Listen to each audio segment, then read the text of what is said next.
Hürmetlik vatandaşlar, leksiya endi mavzuga keleylik. Mavzu mundaq. Xi Jinping qaytarma hujum qilish keldi. Har qaysi guruhlar quchoqlashma jang qilishga boshladi. Aloqador matbuotlar intayin nozuk signal tarqatdi. Mavzuli xabar 6-oyning 9-kuni yangi tongliklar torbitida e'lon qilindi. Xabar mundaq boshlandi.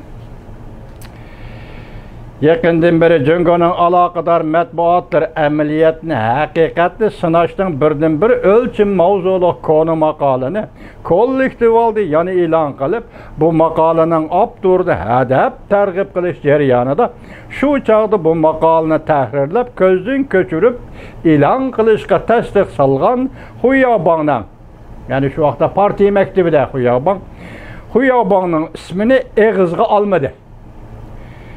Vaqt Jungo Kompartiyasi qurilganligining 100 yillik xotir kulriga yaqinlab kelganda ichki tashqi qiyinchilikqa bo'g'ilib qolib, sol tarafga burilishga boshlaganda madaniyat inqilobining tirilish alomatlari ko'rilishga boshladi. Mutaxassislar mundaq tahlil qildi. Aloqador matbuotlarning bu harakati partiya ishida liberalistlar bilan Xi Jinping'e qarşı turg'uchilar o'rtasida kurashdan qaytalanganligini ve partiya ishida mislsiz burilish bo'linish vaziyatidan kechiringlar yoritilganligini tushuntirib berdi deyishdi. 6-oyning 9-kuni xabar qilib bundaq ko'rsatildi matbuotlar.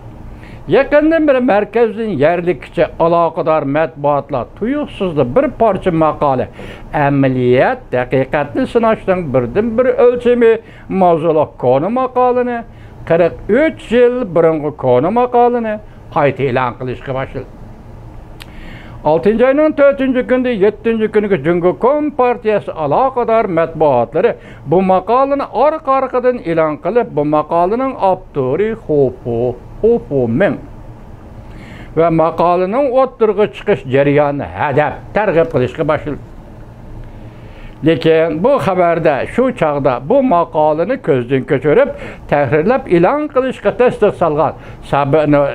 solgan shu vaqtga Jungoning yuqori amaldori, yani partiya maktabining amaldori Xuyabongning ismini zodala eg'izga olmadi. Ameliyat haqiqati sınashning birden bir ölçümü mavzuluq maqola 1978 yılı 5-oyning 11-kuni Jungoning organ gazeti Guangming Ribao'ning bosh titonida e'lon qilingan edi. Shuning bilan haqiqatni sınashning ölçümü to'g'risida butun mamlakat bo'yicha munozara, muhokama boshlandi. Shu chaqda Jungo Kompartiyasi mundaq degan edi. Memleketlik muhokama ikki umumanning cheklimisini bösüp tashlab, Jungo Kompartiyasi tarixida bir ahamiyatli ish ve Jungo Kompartiyasining keyingi davrlar hukmronligining nazariy ve asosini yaratdi degani. Bugunchadan Kompartiyaning degani. Amaliyat haqiqatni silashning birdan bir ölçümü. Hergiz bu Kompartiya hukmronligining nazariy ve asosi emas.